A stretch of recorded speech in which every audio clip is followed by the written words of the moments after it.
Hello guys, welcome to today's Topic TV. Ingat po tayo at muli na namang nambiktima itong si Beking scammer dito sa isang bakery. Bumili ito ng isang tinapay sa halagang 50 pesos, as usual, nagbayad ng 1,000.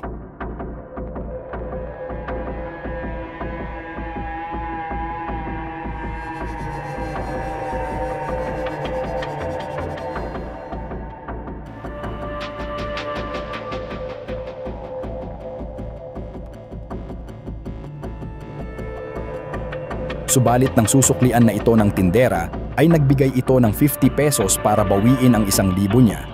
Agad niya itong pinalitan ng 100 piso. Kasabay noon ay bigla ang pag-usisa ng tindero sa kanyang cellphone. At tiningnan pa nito kung malinaw ang kamera, kaya nung ipakita na ng scammer ang 100 ay nagulat ang tindera. Ang tindera ay medyo napaisip at may halong pagdududa, kaya tinawag niya ang kanyang kasama.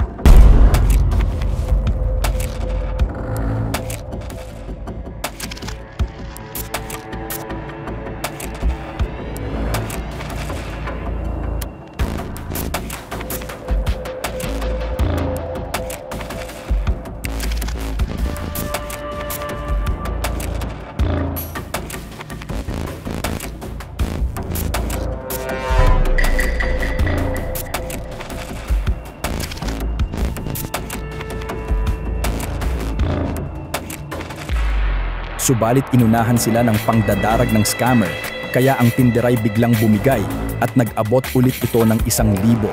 At para mas malito ang isip ng tindera, sinabi ng scammer na parang duda ka pa. At sinabi pa ng scammer na taga dyan daw siya sa malapit at kung nagdududa ang tindera, pwede niyang i-check sa CCTV. Talaga namang ang lakas ng loob ng scammer nato kahit may CCTV.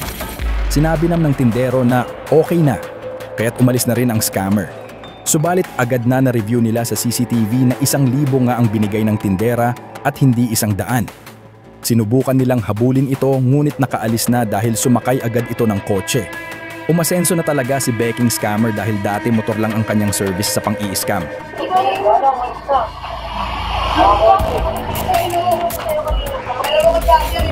TV sa may post natin. Nakakonti. Uy, hindi siya mo review natin sa TV. Sinusunod ko sa kanya eh. 1K na ba? Oo nga, nakita ko. Review natin sa TV para mag-charger. Sige ako sa... Sige, dinalito yung 1K. Nakamaso ka naman. Gago sa parang yung pagkawan. Kasi may video dahil sa isang binigay sa akin. Kasi binigay sa 1K. Oo, nakita ko binigay yung 1K. Nalala ko sa 1K dyan.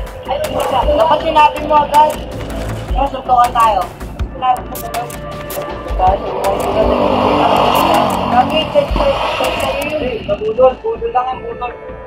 Sa wakas at nahuli rin si boy scammer at ang kanyang live-in partner na kanya ring katandem sa pangbubudol sa Hala-Hala Rizal dahil sa palit pera modus.